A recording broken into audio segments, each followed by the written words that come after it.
aula de hoje, né, no primeiro módulo, a gente vai falar sobre as novas formas de família. Isso é muito interessante, a gente saber as formas atuais de família, até para a gente saber também como é que é feito um planejamento sucessório também. A gente tem que saber analisar as famílias atuais. Antes disso, eu vou estar passando aqui para vocês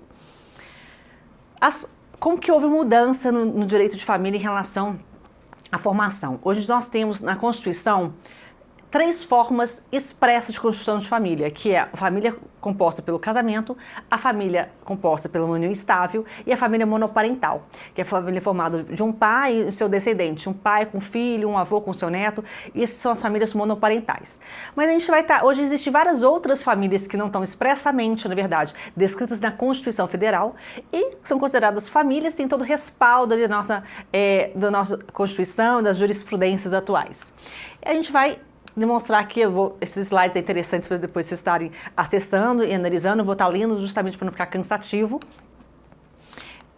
Mas eu vou estar trabalhando aqui com vocês a família matrimonial, que é aquela família formada do casamento, né? E hoje, tanto 2 homens como 2 mulheres, né? Casais homo-heteroafetivos, enquadra aqui. A família informal, na verdade, que você pode demonstrar através, da verdade, de uma união estável. Família monoparental, né, que é formada apenas por um dos pais e seus filhos. A anaparental, que é formada pelos irmãos. Família reconstituída, que é no caso, por exemplo, eu sou casada, separo, né, e tenho filhos, e venho me casar com uma pessoa também que já é divorciada e tem outros filhos. E a gente vai ter os nossos filhos, os meus, os seus e os nossos filhos. Essa família reconstituída é uma família que cresce muito atualmente no Brasil. E as famílias paralelas também, né? Que, ou seja, é muito comum, por exemplo, a pessoa, às vezes, um caminhoneiro, ele tem uma família lá no sul, outra família no norte, e tem a boa-fé das 2 companheiras. Ele talvez não tenha essa boa-fé toda, mas as 2 companheiras, e essa boa-fé é a chamada família paralela putativa, né? Uma outra forma de constituição também de família.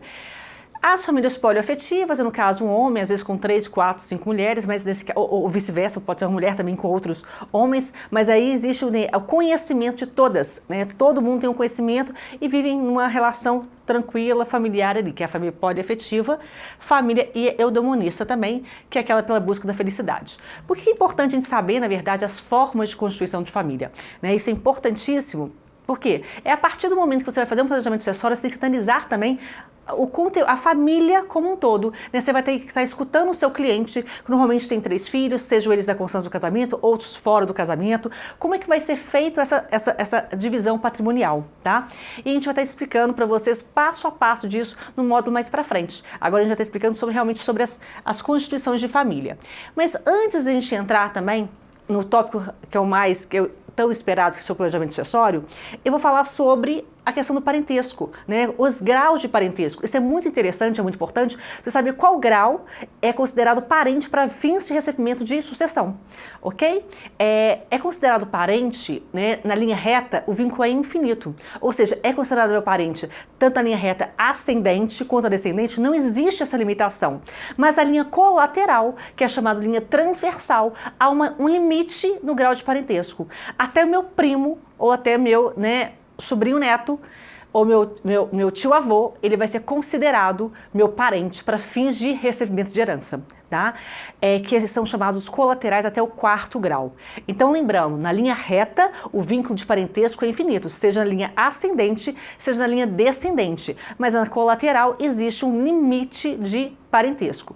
E por que é importante a gente saber sobre isso, né? Qual que é esse contagens de graus? Porque a gente já viu lá no direito sucessório que o grau mais próximo ele exclui o mais remoto. Se eu tenho um irmão, ou se eu tenho, na verdade, um sobrinho, ou se eu tenho um primo, é logicamente que o irmão ele recebe na frente do que um primo, do que um sobrinho, tá? Mas a possibilidade também do sobrinho, que a gente vai estar analisando também, receber por direito de representação. Mas vamos lá então, pra vocês saberem como é que faz a contagem de graus. Muita gente não sabe ainda como é que faz a contagem de graus, eu em relação ao meu tio, eu em relação ao meu irmão, eu em relação ao meu tio-avô. Isso é importantíssimo para a gente saber lá no direito sucessório qual o parente que vai estar recebendo herança na frente do que os outros.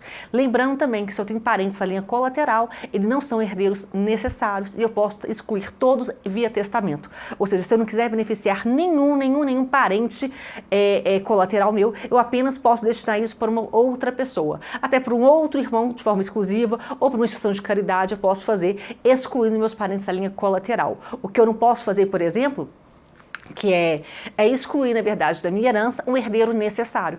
Herdeiros necessários são ascendentes, descendentes, cônjuge, companheiro. Eles não podem ser excluídos, né, numa herança porque eles têm a garantia do direito à legítima. Então, olha que interessante aqui. Então, só para lembrando aqui, os vínculos de parentesco que nós temos, a gente tem um vínculo de parentesco consanguíneo, civil e por afinidade. Lembrando que o vínculo por afinidade é o caso do sogro, da sogra, né? Eles não têm o seu vínculo de parentesco, eles também não vêm a receber, na verdade, a herança. Mas eles vão ser importantes em determinados momentos que eu vou explicar para vocês. O civil, por exemplo, né, é o caso de adoção, inseminação artificial, né, que não tem um vínculo genético. É o parentesco civil. E o consanguíneo é aquele parente biológico, né, biologicamente parente. E que descende biologicamente uma das outras pessoas, tendo um ancestral comum. Então, cônjuge e companheiro são parentes? Olha, não existe grau de parentesco entre o cônjuge e o companheiro, mas existe o vínculo o vínculo conjugal, né, convivencial entre um e outro. Isso é muito importante a gente saber, mas eles, na verdade, tanto o cônjuge e o companheiro, eles são considerados herdeiros necessários e, né, equilibram, na verdade, para o âmbito sucessório. Tanto o cônjuge quanto o companheiro têm os mesmos direitos sucessórios garantidos, ok? Isso é muito interessante. E os dois são considerados herdeiros necessários. Assim, Thaís, mas interessante, porque na legislação fala apenas que o cônjuge é herdeiro necessário. Mas a gente tem que pensar que hoje teve uma equiparação, né? A gente tem um posicionamento do STF hoje equiparando os mesmos direitos. E seria, na verdade, eu entendo, inconstitucional, a gente está excluindo o companheiro do herdeiro necessário. Tem alguns autores, como Conrado Paulino, que entendem que o companheiro não seria herdeiro necessário. Mas é uma minoria da doutrina que pensa dessa forma. Eu acho que para você fazer um planejamento sucessório, você tem que pensar realmente o do companheiro como sim o herdeiro necessário, tá? Então, na verdade, a gente está falando aqui sobre o parentesco, ele se organiza em graus, né? A linha reta, como eu já disse, é a relação de ascendente, nós temos a descendente também, e a transversal, que se limita até os parentes em quarto grau. A linha reta é sempre infinita, né? Ou seja, é seu parente, o seu tataravô, quanto o seu tataraneto, e o do parentesco colateral é até o quarto grau. Isso é muito interessante, muito importante, porque quem são considerados meus parentes, por exemplo, em segundo grau colateral? Meus irmãos, sejam eles bilaterais ou unilaterais. O que é irmão bilateral? Irmão bilateral é que tem o mesmo pai e a mesma mãe que eu. Irmão unilateral é aquele que só é por parte pai ou parte mãe. Isso vai ter um reflexo muito interessante lá no direito sucessório. Porque se eu tenho um irmão bilateral, ele vai estar recebendo o dobro do que o irmão unilateral, tá? Olha que interessante. Mas se eu também tenho um parente que é só irmão para vir receber herança, eu posso também estar excluindo esse parente via testamento, por exemplo. Ok? Esse herdeiro colateral, ele pode ser excluído, ele não pode ser beneficiado no testamento, eu posso deixar para qualquer outra pessoa, até para um amigo, né, a minha herança. Como eu já disse, a regra da legítima só se aplica aos herdeiros necessários e os irmãos são colaterais, eles são herdeiros legítimos, mas não são herdeiros necessários.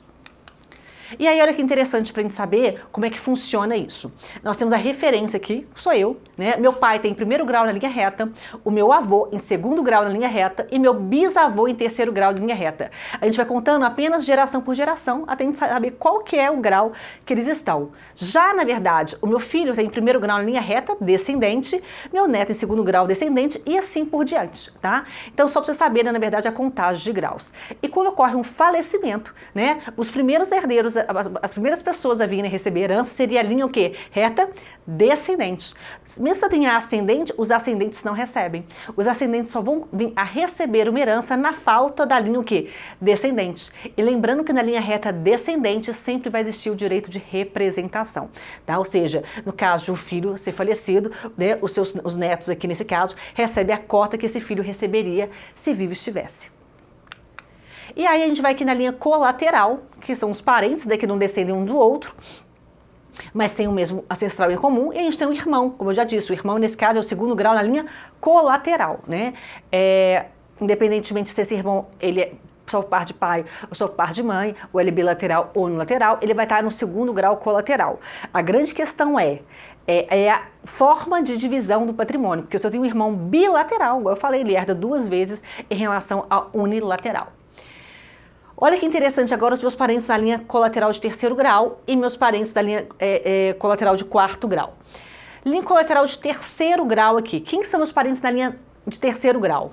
Meu tio, e meu sobrinho. Para eu chegar no meu tio e no meu sobrinho, eu tenho que chegar no ancestral em comum. Quem que é o ancestral em comum? Eu aqui, na verdade, aqui que eu sou referência em relação ao meu pai, tá? Primeiro grau, na linha reta. Eu em relação ao meu avô, segundo grau, na linha reta. Para eu chegar no meu tio aqui, eu estou no terceiro grau. Primeiro, segundo, terceiro, tá? A mesma coisa em relação ao meu sobrinho. Eu estou aqui, eu em relação ao meu pai, primeiro grau. Eu em relação ao meu irmão, segundo grau colateral, e aí eu cheguei aqui no terceiro grau no sobrinho. Então o sobrinho aqui está em terceiro grau na linha reta. No direito sucessório, se eu tiver sobrinho e tio, olha que interessante, tá? Ambos estão em terceiro grau na linha colateral. A grande pergunta, quem recebe herança? Se a gente for analisar que todos os graus devem receber de forma igualitária, quem está no segundo grau recebe, quem está no terceiro grau recebe, existe uma exceção nessa situação. Se eu tenho sobrinhos de tios, o legislador fala que os sobrinhos recebem, né, na frente do que os tios. Olha que interessante. Então, mesmo os dois estando em terceiro grau colateral, se eu venho a falecer aqui e o único parente sucessível que eu tenho seria meu tio e meu sobrinho, o meu sobrinho recebe, né, na frente do que o meu tio, tá? Isso é algo interessante também. Lembrando também que todos podem vir a ser excluídos no testamento, tá? Todos podem vir a ser excluídos no testamento. Ou até, na verdade, eu posso até beneficiar um tio meu em testamento, excluindo completamente esse sobrinho, ok? Mas se eu não faço testamento, se eu não faço nada, havendo um direito sucessório, sobrinhos e tios, os sobrinhos herdam na frente. Outra situação aqui interessante é a questão dos colaterais em quarto grau, que é os últimos que vêm a receber herança, né? Ou seja, é a última linha sucessória de receber, são os colaterais de quarto grau, que é no caso, quem é? O primo, o tio-avô ou o sobrinho-neto, estão no quarto grau. Quem são essas pessoas aqui? Sobrinho-neto, primo e tio-avô. Vamos lá então para a gente chegar nessa situação. Eu tô aqui. Para eu chegar no meu sobrinho-neto, eu tenho que pegar um ancestral em comum. Quem é o ancestral em comum? Meu pai. Cheguei aqui no meu pai, que é o primeiro grau da linha reta, desci aqui em quem? No meu irmão. O filho do meu irmão é meu sobrinho, terceiro grau colateral. O filho do meu sobrinho é meu sobrinho-neto, quarto grau colateral. Olha que interessante essa linha sucessória aqui, tá? Eu acho que é interessante a gente entender essa situação. O primo também, tanto o sobrinho-neto quanto o primo e quanto o tio-avô, todos são em quarto grau. Se eu venho a falecer e tenho tio-avô, primo e sobrinho-neto, ambos em quarto grau, quem vai estar recebendo herança? Existe alguma preferência ou todos o quarto grau recebem de forma igualitária? Todos que estão em quarto grau vão estar recebendo de forma igualitária essa herança. Então, por exemplo, o sobrinho-neto, o primo e o tio-avô, quarto grau, todos recebem o quê? Igualmente, de forma pareada nesse caso, idênticas. Então aqui quarto grau, o primo aqui, para chegar no primo que é em quarto grau, eu chego no meu pai, depois eu vou no meu avô, desci aqui no meu tio, que é o terceiro grau colateral, e depois mais um grau aqui, que é o quarto grau, que é o primo. Para eu saber, por que o primo é quarto grau? Porque primeiramente, eu estou aqui, só para vocês saberem, primeiro ancestral aqui, é meu pai, tem que chegar no meu pai, para chegar no meu avô, que é o ancestral em comum, e depois descer no meu tio. O meu tio tem terceiro grau. O filho do meu tio vai ser meu primo, que é o quarto grau colateral. A mesma coisa se aplica se é o bisavô, tá? Se eu, Thaís, aqui, tenho apenas um tio-avô vivo, para eu chegar nesse tio-avô, qual que é a contagem de grau que a gente faz? Eu em relação ao meu pai, primeiro grau, em relação ao meu avô, segundo grau, em relação ao meu bisavô, terceiro grau colateral. Desculpa, terceiro grau, linha reta. Linha reta. Primeiro grau, segundo grau, terceiro grau, linha reta. Desci aqui agora e achei o meu tio-avô, quarto grau. Então, só para vocês entenderem essa logística aqui, que são os graus de parentesco. E é muito interessante, muito importante vocês saberem fazer esse grau de parentesco, porque se existe, por exemplo, no direito sucessório, se existe no direito sucessório uma falta de um testamento, é justamente a regra da sucessão legítima que vai prevalecer. A gente tem hoje duas formas de sucessão, a sucessão legítima e a sucessão testamentária, né? A sucessão legítima, que é a sucessão que a lei determina os parentes que vão vir a receber a herança caso eu não faça um testamento. E a gente também tem aqui a sucessão testamentária, que é aquela sucessão que eu opto em fazer o quê? Um testamento. Esse testamento, né, gente, lembrando que até a partir de 16 anos eu já posso testar. O testamento é algo personalíssimo, ele não pode ser feito de forma conjuntiva, nem com o meu cônjuge, nem com o meu companheiro, e ele realmente pode ser feito de 3 formas. Ele pode ser de forma pública, particular e o cerrado. Normalmente as pessoas hoje optam em fazer o testamento de forma pública, porque é feito no cartório, tem uma celeridade maior, tem uma, né, se por exemplo eu perder esse testamento, eu vou apenas no cartório e pego uma segunda via. Já o testamento particular é uma opção também muito válida, mas se eu rasgar, se acontecer alguma coisa nesse testamento, eu perco, na verdade, a validade ali nesse caso e a eficácia desse testamento. Porque esse testamento tem que ser apresentado quando o meu falecimento no judiciário para ele ser aprovado, né? E é tão importante ali, na verdade, quando a gente faz um testamento, é justamente a presença das testemunhas estarem lúcidas também no momento dessa aprovação, porque vão ser elas que vão ser chamadas para comprovar que aquele testamento foi feito de forma correta, sem coação, sem nenhum induzimento. Porque normalmente o herdeiro que foi prejudicado ou não foi beneficiado do testamento, ele vai tentar o quê? Anular esse testamento. Falando assim, meu pai ele fez um testamento deixando um patrimônio para minha irmã, ele não estava bem, não estava no seu juízo perfeito. Por isso que normalmente eu sempre coloco no meu testamento um laudo médico, né? De um médico, de um especialista, de um psiquiatra, demonstrando que aquela pessoa, naquele momento que fez o testamento, estava no seu juízo perfeito. Até para demonstrar o que? Um fortalecimento maior ali naquele testamento, né, para não ter tantos questionamentos. Então a gente tenta fazer de forma mais correta, mais coerente ali, porque todos os atos de disposição, por exemplo, de última vontade, com certeza aquele herdeiro que não foi beneficiado, ele vai tentar o quê? Justamente tentar excluir completamente, né, e anular aquele testamento, ok? Então fazer com essas formalidades ali é muito, muito importante, evitando ali, nesse caso, uma anulação deste testamento, ok? A gente vai ter, na verdade, agora o vínculo de afinidade. O vínculo de afinidade é o que liga eu aos parentes do meu cônjuge ou do meu companheiro. A gente sabe que o cônjuge ou o companheiro não são parentes, mas tem um vínculo, na verdade, tem um vínculo conjugal ou vínculo convivencial com eles. E é interessante que esse vínculo ele vai ser determinante no caso do direito de família, pelo regime de bens escolhido, no caso de uma separação, mas o regime de bens ele é importantíssimo também para o direito sucessório, né? Muito importante para o direito sucessório. Então, quando você vai fazer um planejamento familiar, a pessoa vai no seu escritório querendo, na verdade, escolher um regime de bens, a gente tem que alertá-los das consequências desse regime de bens, não só no caso de uma futura separação, mas principalmente no caso de uma futura sucessão. Hoje, por exemplo, é muito comum a gente fazer uma das regras do planejamento sucessório, a alteração do regime de bens. E o ideal, muitas vezes, é que os regimes de bens sejam alterados até pelo regime da separação total de bens. Empresas familiares, por exemplo, é muito comum que as partes, né, que queiram fazer uma hold familiar e o cônjuge é casado por um regime de comunhão parcial, eles pedem essa alteração, né? E essa alteração do regime de bens, ela é muito favorável para evitar até conflitos familiares ou, no caso de uma futura separação, para que aquele cônjuge que veio a separar não trazer desestabilidade patrimonial para a empresa que compõe. Outra questão muito interessante que hoje as empresas estão fazendo, né, muitas empresas podem ser até empresas familiares, é a contratação de um seguro de vida. Eles contratam um seguro de vida, no caso de falecimento de um dos sócios, né, herdeiros ali, para que os seus cônjuges, por exemplo, venham a receber uma cota patrimonial dos seus descendentes, para que saiam ali, nesse caso, dessa empresa. Olha, você está recebendo um valor X para você também não estar integrando. É muito normal também no próprio contrato social constar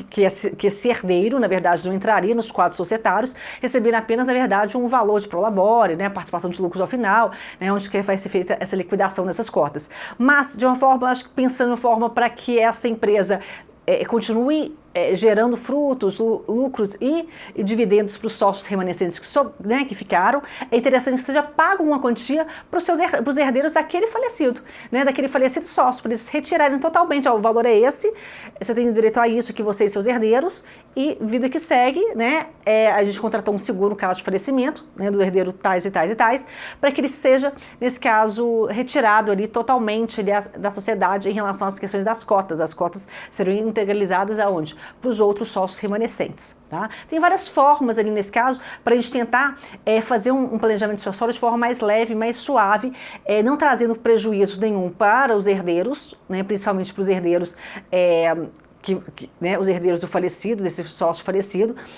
deixando até, mas também não prejudicando essa empresa familiar. Tá?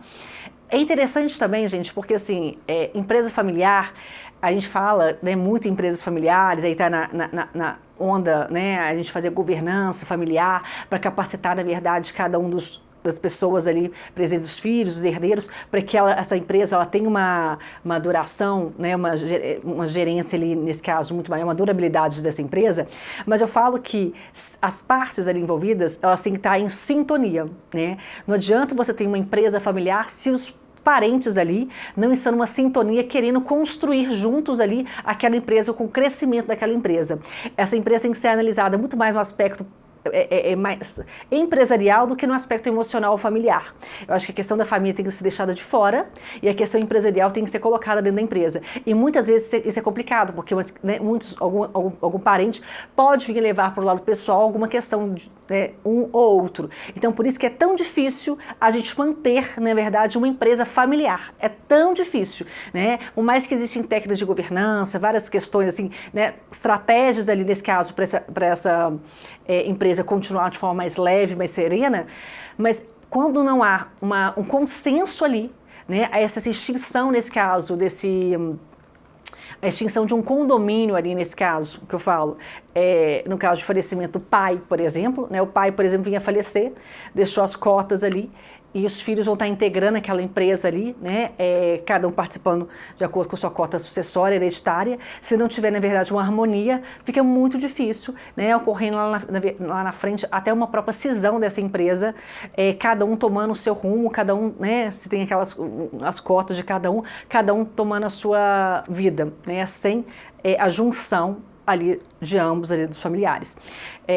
Foi super interessante. Uma vez a gente fez uma análise ali de uma empresa e eram 5 herdeiros, e um dos herdeiros falou assim: olha, eu não quero governança, eu não quero nada em relação a isso, eu sei que eu tenho uma participação nessa empresa, mas eu não quero ter participação da empresa e ter como sócio meu irmão fulano de tal. Aí até foi demonstrado através de um gráfico, de uma estatística, que era muito melhor os irmãos permanecerem juntos na empresa, né, porque a empresa ficaria muito mais forte ali, estruturalmente falando, do que, na verdade, essa empresa ser desmembrada em 5 partes ali, com 5 pequenas empresas. Financeiramente, ela seria muito mais fraca perante o mercado. Só que os irmãos falaram assim: eu não quero, eu quero ser feliz, eu não quero ter dinheiro ali em relação a isso. Então, assim, quando se fala em empresas familiares, né, a gente tem que também colocar dentro da empresa, o autor da herança, ele tem que fazer um planejamento pensando também quem tem o perfil de dar prosseguimento a ser sucessor dessa empresa e quem tem perfil para ser herdeiro. Quem tem perfil talvez para ser herdeiro, talvez seria muito mais interessante nem estar ingressando nessa sociedade empresarial. Tá numa fazenda, receber uma fazenda, alguns bens que tem um recebimento de um aluguel, e deixar realmente para, né, serem sucessores da empresa quem tem um tino realmente empresarial, que seja mais vocacionado para isso. Mas realmente tem que ser feita uma análise mais estratégica ali daquela família. Por isso que a gente está nessa parte inicial da família, para a gente entender que cada caso de planejamento sucessório é um caso único, é um caso que tem que ser analisado, o perfil, na verdade, não só do autor da herança que vai deixar, mas a estrutura familiar, o regime de bem de todos os envolvidos, todos os herdeiros envolvidos, né? Quem já está analisando hoje também qual que é o regime de bens, porque o regime de bens, ele traz um aspecto imenso do âmbito sucessório, tá? E aí, na verdade, eu estava falando sobre a questão da afinidade, né? Que a afinidade também, a questão é possível o madrasto ou a madrasta também, que incluir o sobrenome do seu enteado, né, na certidão de nascimento dele, por exemplo, né? Mas acho que o caso do padrasto e madrasta, teve essa lei 11.924 de 2009, que é a lei Clodovil. Eu acho que hoje em dia tem se buscado não só essa inclusão no nome, porque a inclusão do nome não traz os direitos sucessórios, mas a multiparentalidade, que é a inclusão de nome de 2 pais, uma mãe, por exemplo, na certidão de nascimento de uma criança, de um adulto, por exemplo, vai também trazer o quê? Vários outros efeitos sucessórios ali, e até uma análise maior nesse planejamento patrimonial. Então a gente tem que ficar muito atento também no planejamento patrimonial, como que seria a questão da filiação. Se o pai só tem esses 4 filhos, ou se ele tem um filho fora do casamento, ou se acha que existe a possibilidade de ter outros filhos que ainda vão serem reconhecidos, porque a partir do momento que ele fizer um testamento, ele faz um testamento hoje, deixando, por exemplo, para os filhos A, B e C a sua parte disponível. Se quando o falecimento dele aparecer um novo filho, né, que ele desconhecia, por exemplo, né, esse testamento vai se romper. Tá? Ele vai se romper porque entende que se ele soubesse que ele teria um novo filho, poderia ter feito o testamento de uma forma que diversa do que ele fez anteriormente. Então é muito interessante a gente saber assim, toda a análise não familiar, né, dos filhos da constância do casamento, fora do casamento, dos filhos que talvez podem vir a ter, para a gente fazer um planejamento sucessório muito mais fechado. E quando a gente fala em planejamento sucessório, a gente tem que pensar né, não só na questão empresarial, mas na questão tributária, na questão do direito de família, né, com a questão de filhos, testamentos, várias outras questões que as pessoas não utilizam tanto, que não pensam tanto. Porque você pode fazer um planejamento sucessório maravilhoso, né? E lá na frente, por exemplo, ter o nascimento de um filho e aquele, né, a descoberta de um filho fora do casamento e aquele planejamento sucessório que você fez ir por água abaixo, né? Então, essa análise, né, preliminar familiar, ela é de suma importância. E aí, só mostrando para vocês a questão do vínculo de afinidade. O cônjuge está aqui, né? Eu, em relação ao meu cônjuge, eu tenho um vínculo né, conjugal ou convivencial, mas em relação ao meu sogro ou minha sogra, meu enteado ou minha enteada, eu tenho um vínculo de afinidade. É em primeiro grau, na linha reta, né? O vínculo de afinidade, ele não se extingue, né, nem com a morte, nem com a dissolução do casamento, com o divórcio. Então, no caso de falecimento do meu marido, eu não posso, de hipótese alguma, casar nem com o meu sogro, nem com o meu enteado, sou pena de nulidade desse casamento. Agora, com o meu cunhado eu posso, porque na linha colateral, o vínculo de afinidade, ele se extingue com a morte ou com o divórcio. Eu não posso casar nem com o meu sogro, nem com o meu enteado, mas com o meu cunhado eu já posso me realizar esse casamento. Ok? Lembrando que, no caso das sucessões, eu preciso sempre da assinatura do meu cônjuge para vários atos, né? Apenas o regime de separação total de bens, por exemplo, que é o regime, né, de separação absoluta, que eu não vou precisar da assinatura do meu cônjuge, por exemplo, para vender, alienar ou fazer doações. Os demais bens, todos os demais bens, eu preciso da anuência do meu cônjuge ou do meu companheiro. Sou pena de uma anulação desse negócio jurídico lá na frente. Então, é muito importante, na verdade, né, as partes, por exemplo, hoje optam muito pelo regime de separação total de bens, justamente porque esse regime traz uma autonomia muito grande. E quais são os efeitos em relação aos alimentos, casamento e sucessão? Em relação ao vínculo de parentesco, né, os alimentos, eles determinam, por exemplo, até quando as pessoas podem vir a ser chamadas numa obrigação alimentar. Na obrigação alimentar na linha reta é infinito, né? Tanto ascendente e descendente, eles vão ser chamados a receber, na verdade, uma pensão alimentícia. E dar também essa pensão alimentícia. Na linha colateral, vai ser apenas até o 2º grau. Ou seja, eu posso pedir pensão alimentícia até meu irmão. Acima do meu irmão, de acordo com a legislação, eu não posso. Tem até a Maria Berenice Dias, que ela é uma autora muito consagrada aí no direito de família, ela entende que até o 4º grau colateral, que seria o primo, tio avô, sobrinho neto, poderiam estar pedindo pensão alimentícia, argumentando que eles seriam, na verdade, pessoas que poderiam estar recebendo herança por estarem no 4º grau na linha colateral. Então, por que eles não poderiam pedir pensão alimentícia para ele? E o meu argumento é que não caberia esse argumento dela, porque já que eles são colaterais de 4º grau, eu poderia também estar excluindo eles do recebimento de herança. Então, essa situação não entraria. É importante de saber também o vínculo de parentesco, porque demonstra que as pessoas ascendentes e descendentes da linha reta, por exemplo, e colateral até o 2º grau, eu não posso me casar, tá? Então, tem o vínculo também da afinidade. E no direito das sucessões, é interessante porque determina, na verdade, quem pode vir a receber herança. Então, recebe primeiramente os descendentes, na falta de descendentes é chamado os ascendentes, e aí, na verdade, nós temos a linha colateral até o 4º grau. Lembrando que o mais próximo vai excluir o mais remoto. Então, primeiramente vai vir a receber herança o meu irmão, depois o meu irmão, o meu sobrinho, depois o meu sobrinho, o meu tio, depois o meu tio, o meu primo, tio avô, sobrinho neto, que são os 4. Os 4 ali na linha colateral, né? 4º grau na linha colateral, todos recebendo de forma idêntica.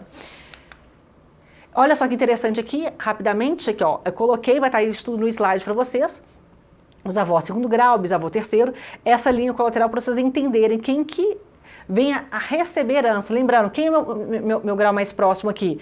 1º grau, meus filhos, tá? 1º grau aqui, eles que vão estar vindo a receber, 1º grau aqui. 2º grau, gente, vai ser quem? Meus netos, né? Depois os meus bisnetos, meus trisnetos. Lembrando que na linha reta descendente sempre vai ter o direito de representação. Finalizou aqui, não existe, na verdade, nenhum descendente. Lembrando que se eu tenho cônjuge ou companheiro, em alguns regimes de bens, o cônjuge ou companheiro concorre. No próximo módulo, a gente vai analisar quais regimes de bens que o cônjuge concorre e quais regimes de bens que o cônjuge não concorre. Então, na falta de descendentes, eu vou ter meus ascendentes a receber herança, né? Se eu não tenho mais nenhum ascendente, que é meus pais, avós e bisavós, não tenho ninguém. Se eu também sou solteiro, não tenho cônjuge nem companheiro, né? Vou para a linha colateral. Porque se eu tenho cônjuge e companheiro, gente, colateral não recebe nada, né? Cônjuge e companheiro não concorre com colateral, de hipótese alguma. Eles não vêm a receber absolutamente nada. Eles só recebem alguma coisa, o colateral, se eu não tiver o quê? Nenhum ascendente ou descendente e nem cônjuge ou companheiro. Aí os colaterais de segundo grau vêm receber primeiro, depois terceiro, depois de quarto grau. Então é isso, a gente finaliza então essa primeira parte, onde a gente fala sobre o vínculo de parentesco, né, no direito de família, aplicando ali nesse caso até onde vai a linha sucessória.